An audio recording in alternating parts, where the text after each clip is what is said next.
Haddatsana bercerita pada kami Abu Dawud sapa Muhammad binul Ala, Muhammad bin Ala. Akhbarona bercerita pada kami sapa Ibnu Idris an Yazid bin Abi Ziyad, dari Yazid bin Abi Ziyad, an Isa bin Ta'id, an Sa'di bin Ubadah, qala berkata sapa Sa'ad, qala bersabda sapa Rasulullah sallallahu alaihi wasallam, ma minim ri'in, tidak ada utawi seseorang, ora ono utawi wong sewiji, itu kalau bahasa Jawanya. Jadi jar majrur fi mahali raf'in li'anahu mubtada. Jadi jar majrur tapi kedudukannya sebagai marfu karena ini adalah mubtada. Yaqra'u yang membaca sapa imri'in Al-Qur'ana pada Quran. Membaca ini entah dengan melihat mushaf atau dengan hafalan atau dia mempelajari makna keterangannya atau tafsirnya itu. Jadi dia itu intinya pernah tekun membaca Al-Qur'an. Entah dia membaca dengan mushaf, entah dia menghafal, entah dia mempelajari makna dan keterangannya atau tafsirnya. Tsumma kemudian yansahu, sengaja melupakan dia imri'in hu pada Al-Qur'an. Kemudian tahu-tahu itu entah kenapa putus asa, enggak mau membaca lagi. Jadi tsumma yatruku qira'atahu, nasya au manasya. Dia sudah enggak mau membaca Al-Qur'an lagi. Entah pada akhirnya lupa atau tidak lupa. Jadi konteksnya seperti itu ya. Jadi dulu itu rajin baca Al-Qur'an, itu rajin. Angen-angen sak maknane itu ya rajin, tekun betul. Terus karena suatu hal, entah sibuk kerja atau sibuk kuliah atau sibuk ngurusi anak misalkan, terus dia sudah tidak mau membaca lagi, sehingga dia lupa atau tidak lupa. Ila kecuali lakiya, ketemu dia imri'in Allah pada Allah, azza yang maha mulia, wajalla dan maha agung, yaumal kiamah di hari kiamat, ajdam dalam keadaan lepra dia, dalam keadaan lepra atau sakit kusta dia.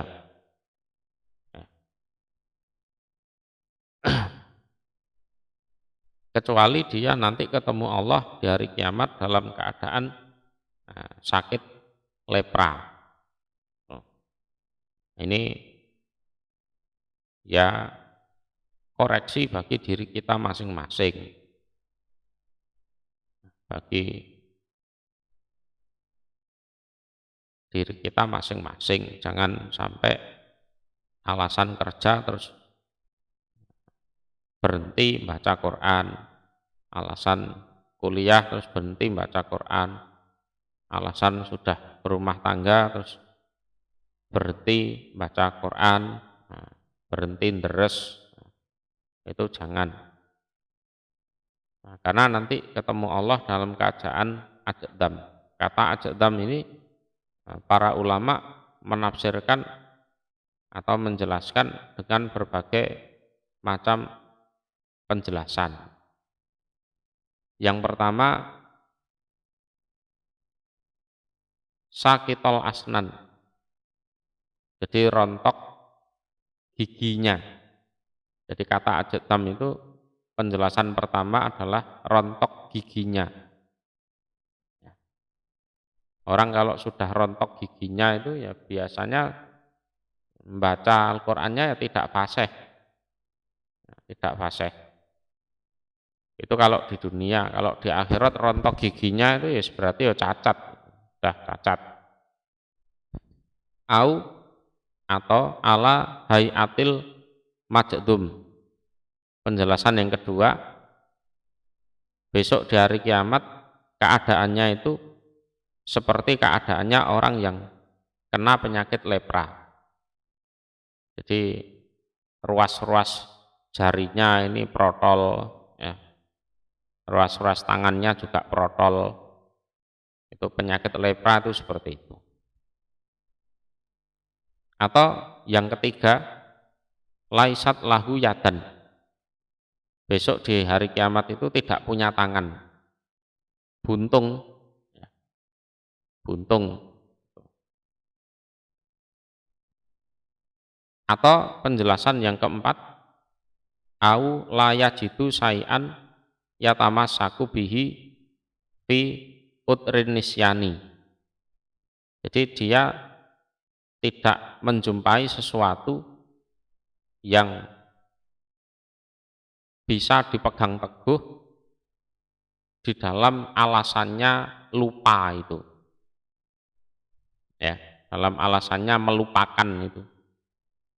Wah, saya kerja ya Allah, saya kuliah ya Allah, saya sibuk ya Allah, saya repot ngurusi anak ya Allah, saya repot ngurusi pekerjaan ya Allah. Lah, alasan-alasan itu tidak diterima. Tuh. Yang kelima, ajdam artinya yang kasiru roksuhu baina yadayillah hayaan wa kojalatan min nisyani kalamihil karim wa kitabihil adim. Jadi kepalanya itu pecah, ya, pecah di hadapan Allah saking malunya, saking wirangnya melupakan kalamnya Allah yang mulia, melupakan kitabnya Allah yang agung. Nah, itu juga ada penjelasan dari Imam At-Tibi yang disebut ajdam itu adalah maktu al yad minal jatmi wahwal qat'u. Jadi tangannya itu terputus karena penyakit lepra. Tangannya itu terputus karena penyakit lepra. Ya, lepra itu ya ros-rosannya tahu-tahu putus. Nah, itu wakila ada yang mengatakan juga maktuul a'dha, anggota badannya itu terputus. Jadi bukan hanya tangannya, anggota badannya itu putus. Mungkin telinganya tahu-tahu lepas, ya kan? Mungkin kakinya juga tahu-tahu lepas. Yuqalu rajulun ajdam idza tasaqatat a'dha'uhu minal judam. Jadi seorang laki-laki itu disebut ajdam kena penyakit lepra kalau itu anggota badannya itu tahu-tahu merotoli, rontok. Nah, tuh. Nah, di hari kiamat nanti kondisinya seperti itu. Wakila dan ada yang berpendapat juga ajdam itu adalah ajdamul hujjah. Jadi hujahnya alasannya itu putus, ya, putus, kalah lah, udurnya tidak diterima. Ai la hujjata lahu wala lisana yatakallamu bih. Jadi dia sudah tidak punya alasan dan sudah tidak bisa berkata apa-apa. Atau yang lain ada yang menjelaskan wakila khalil yat anil khairi. Jadi tangannya itu tidak ada kebaikan sama sekali. Jadi menghadap Allah di hari kiamat itu tidak ada kebaikannya sama sekali.